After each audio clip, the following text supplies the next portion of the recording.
እንደው ይችን የወይዘሮ ሜላትን ጓደኛ ያልወደዳት ማን ነው? እሷ ከመጣች ድራማው በቃ ሲያስጠላ እንዴ! በነገራችን ላይ እርግብ ማለት ምንድነው ማሽቃበጥ እያለች ስትናገራት እኔ በጣም ነው ደስ ያለኝ። ዛሬ ቦታሽን አገኘሽ እያልኩ ነበረ። ስለዚህ እኔ ሀናን እንደዛ ስታመናጭቃት ምናምን በጣም ነው በቃ የተናደርኩትና በጣም ነው በቃ ስሜታዊ የሆንኩት። ለምን እንደው አላውቅም። ምክንያቱም ሀና በጣም የዋህና ንጹህ ነች። ምን አለ እንደዚህ ወይዘሮ ሜላት ግን ምን አለ አይንሽን ብትገልጭ፣ በቃ እኛንም ባታናጅን። ልጅሽ ከጓድነሽ ቁጭ ብላ እንደዚህ እያዘንሽላት እንደዚህ እያደረግሽ፣ ነገር ግን እኔ እንጃ እርግብ የተባለችውን ይሄ ጋዜጠኛ ሴራና ይቺ ጓደኛሽን ሴራ ያምጥተው በደካማ ጎንሽ ስለተጠቀሙብሽ በጣም አዝናለሁ። ልጅሽ ግን ሀኒና ሀኒ ብቻ ናት። ሀኒዬ ደግሞ እውነት መቼም አትደበቅምና ትወጣለች ብዬ ተስፋ አለኝ። ወይኔ ሰላምን ሳላደንቃት አላልፍም። ሀቂቃ እንዴት እንደተናገረቻት በጣም ነው ደስ ያለኝ። ከሷ ብሶ እኮ ተናገረቻት፣ ሰደበቻት፣ አመናጨቀቻት። በጣም አዝናለሁ። በዚህ አያያዝ እውነቱ ይጋለጣል፣ እንደኔ ሀሳብና እንደኔ ግምት አለ አይደለ። ይቺ እርግብ ተብዬዋ በጣም ላቅ ያለችና በጣም ስነ ምግባሯ ከነሱ የወጣ ነው። ስለዚህ በዚህ ጸባዋ ደግሞ ዛሬ ጀምረዋል። ሰላም ከሀኒ ጎን እንደምኮን ሙናሲም እንደዛው ተስፋ አለኝ። ምክንያቱም ትክክለኛ ልጇና ትክክለኛ አስተዳደግ ከፊት ጀምሮ ከክፍል 1 ጀምሮ ስለ ሀኒ ጸባይ ስለ ሀሴት ስታወራን ያገኘነው ጸባይና ማንነት ሀኒ ነች እና ሀኒዬ ደግሞ የወይዘሮ ሜላት ልጅ መሆኗን በቅርብ እናረጋግጣለን። የኔ ተስፋ ነው፣ የኔ ሀሳብ ነው። አሰላሙ አለይኩም ወራህመቱላሂ ወበረካቱ። ወድና የተከበራችሁ ወደ ቻናሌ ቤተሰቦች እንዴት ናችሁ? ደህና ናችሁ ወይ? ከኔ ጋር አልሐምዱሊላህ። እንዲሁም ክርስቲያኖች ወንድሞቼ ሰላም ብያለሁ። በያለንበት የዓለም ዳርቻ ሰላማችን ይብዛ። ለዚህ ቤት ደግሞ አዲስ የሆናችሁ ሰብስክራይብ ማድረጋችሁን እንዳትረሱ። ነባር ቤተሰቦቼ ከጎን የሆናችሁ ስለምሰጡኝ አስተያየት እና ላይክ ሼር እያደረጋችሁ ስለምታበረታቱኝ እጅግ ከልብ አመሰግናለሁ። ዛሬም ነገም ብርታታችሁ አስተያየታችሁ ኃይሌ ነው የምለው ውድ ቤተሰቦቼ።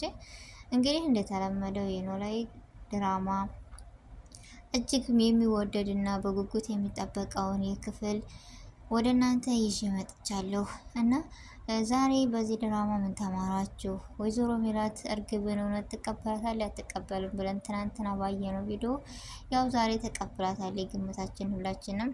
ይህ ሁሉ ሴራ ደግሞ የጋዜጣውና የወይዘሮ ሜላት ጓደኛ ነች አለ አይደለ። እርግቧ የምትባለው ግን ከሁላቸውም በቃ ወጣ ያለች ልጅ ነች እና ለዛሬ ተቀብሏታል እህትነት ብላ ማስረጃው ምናምን እኔ እንጃ። ወይዘሮ ሜላት በጣም ደስ ብሏታል ከምላችሁ በላይ። ምክንያቱም በሷ አልፈርድም። ለስንት ዓመት የምጠብቀው ህልምና ጉጉት ነበረ ዛሬ ላይ ምንም ይሁን ጸባ ምንም ይሁን በቃ ትመራት ትጥቆር ጸባ ምናጤ ናት ወይም ገራምና ብላ ሳይሆን የምትቀበለው ሰው እንባዋ መታበሱንና ልጅ አለች ብላ በህይወት መቀበሏን ያየችው። ስለዚህ እያደር ግን ምንጊዜም ውሸት ለጊዜው ሊደገፍ ይችላል፣ እውነት ደግሞ ትመነምናለች እንጂ አትበጠስም ወይም አትደበቅም። በቅርቡ ሀኒ ወይዘሮ ሜላት ልጅ መሆኗን እናረጋግጣለን። ለምን መሰላችሁ? ሰላም በፊት ሂዳ ጋዜጠኛውን አግኝታው ነበረ። ሁሉም ነገር እንዳልሆነና የወይዘሮ ሜላትን ጓደኛ ባዩሽ ተብላ ከነስሟ ባዩሽ በጣም ነው የምታናደው፣ ሴረኛ ነች። እኔ ሀኒዬን እንደዛ ካገላመጠቻት ምናምን በኋላ ምንም የማታውቀውን የዋህን ንጹህ ምን ልስራልሽ እያከበረች እየጠራቻት እንደዛ አድርጋት። ይህ ሁሉ ሴራ ደግሞ ሰላም ደርሳበታለች። እመኑኝ በቅርብ ሀኒና ሀኒ ብቻ እንደሆነች እህታቸው ያረጋግጣሉ።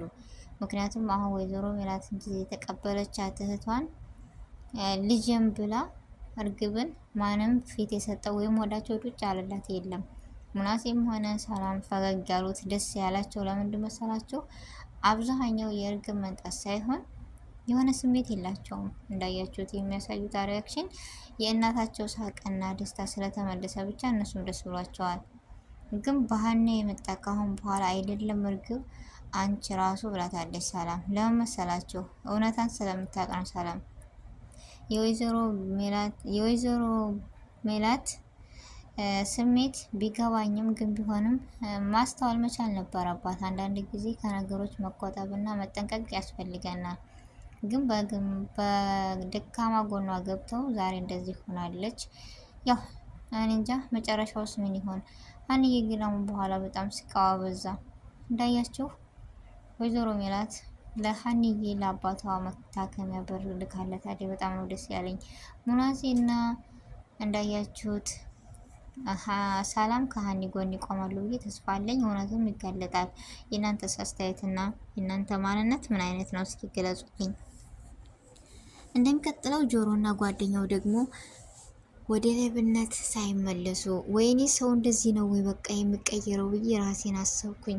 አለ አይደል እነዛ ልጆች ወደ መጥፎ አስተሳሰብ፣ ወደ ድሩዬነት፣ ቡዝንነት የነበሩ ዛሬ ጆሮ እንደዚህ ብሎ ሲያስብ እኔ እጅግ በጣም ነው በቃ የሆነ የሰው ልጅ የማይለወጥበት ነገር የለም። ለኬም የሰው ልጅ መጮህ ወይም መማታት ወይም መሳደብ ሳይሆን የሰው ልጅ የሚቀይረው ትምህርትና ምክር፣ ትዕግስት ያስፈልጋል። አለ አይደል እንዳያችሁት የሀንዬ ፋዘር በጣም መልካምና ጥሩ ስነ ምግባር ያለው ነው። ልጅቱም በሱ አስተዳደግ ነው የወጣችው። አለ አይደል እንደዛ ሆኖ ዛሬ ሲያስብ አየህ አይደል ቃል እንግባ ከሌብነት ወጥተን ግረን ጥረን ፋዘርን ማሳከም አለብን። ባይወልዱንም እሱ አባታችን ነው። በዚህ እድሜው እያመመው እንኳ እኛ እንድንለወጥና እኛ እንድንማር ፊደል የሚያስቆጥረን ነው።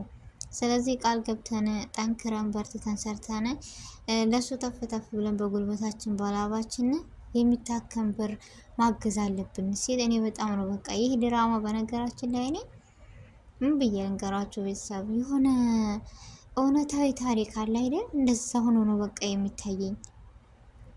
ድራማ መሆኑን እያወቅኩኝ ግን የሆነ በቃ አዝናለሁ፣ አለቅሳለሁ፣ ዘናላለሁ፣ አላቅም ብቻ ድብልቅልቅ ያለ ስሜት ይሆናል አይደል? ምክንያቱም በጣም ነው ደስ የሚሉት። ያኔ ፋዘር ሳይኔ በቃ ብዙ ሰዎች ትዝ የሚሉኛሉ አያቶች ምናምን የሰፈር ሰው። እስኪ እውነት ከሆነ እንደው እናንተም ማለት እንደዚህ አይነት ስሜት ተሰምቷቸው ያውቃል? አያቶቻችሁ የሰፈር ሰው እንደዚህ ጎረቤት ምናምን ትልቅ ሰው እኮ በነገራችን ላይ ጨዋታቸው፣ ምክራቸው፣ ሁሉ ነገራቸው አይጠገብ ነው እና እሱን ስታው በቃ ደስ የሚላችሁ ወይም የምታዝኑ ወይም በቃ የሚናፍቃችሁ ሰው የለም? እስኪ በኮሜንት ይሄን እኔ እንጃ ስሜት ዛሬ ነው እኔ የገለጽኩት እና እስከ ዛሬ ገልጬው አላቅም ነበረ። እናንተስ እስኪ ዛሬ ግለጹልኝ። እና በዚሁ አጋጣሚ ሀንዬ እና ፋዘሯ በጣም መልካም ሰዎች ደስ የሚሉ ናቸው። ወይዘሮ ሜላት ደግሞ ዛሬ ያደረገችው ነገር እጅግ ደስ የሚልና ሀንዬን ከሀሳብና ከጭንቀት ስላወጣቻት እጅግ ደስ ብሎናል። እና ውድ ቤተሰቦቼ እውነት ዛሬም ነገም ተደብቃ አትቀርም፣ እውነት ይወጣል እና ሀንዬ የመደሰቻዋ ቀን ሁሉ ሳቅና እኔ እንጃ ይህ ከፊቷ የሚታየው ሀዘን ተወግዶላት አባቷ ለሕክምና አብቅቶት ድኖ በቃ የምንደሰት ያደርገን ነው የምለው። እኔ እንደምናልኳችሁ በቃ እውነታዊ ታሪክ እንጂ ድራማ አላደርገውም ብያችኋለሁ። እና ውድ ቤተሰቦች በጣም ደስ የሚል ነገር እና ቆይታ ነበረ። የዛሬው ቪዲዮ ይህን ይመስል ነበረ። በአዲስ ቪዲዮ እና በአዲስ ርዕስ እስከምንገናኝ ድረስ በያለንበት የዓለም ዳርቻ ሰላማችን ብዝት ብዝዝት ትርፍ ትርፍርፍ ይበልልኝ። ቪዲዮን ከወደዳችሁ ደግሞ ላይክ፣ ሼር፣ ኮሜንት ማድረጋችሁን እንዳትረሱ። አስተያየታችሁን በኮሜንት አስቀምጡልኝ። በአዲስ ቪዲዮ እስከምንገናኝ ድረስ በያለንበት የዓለም ዳርቻ ሰላማችን ይብዛ። አሰላሙ አሌይኩም ወራህመቱላሂ ወበረካቱ።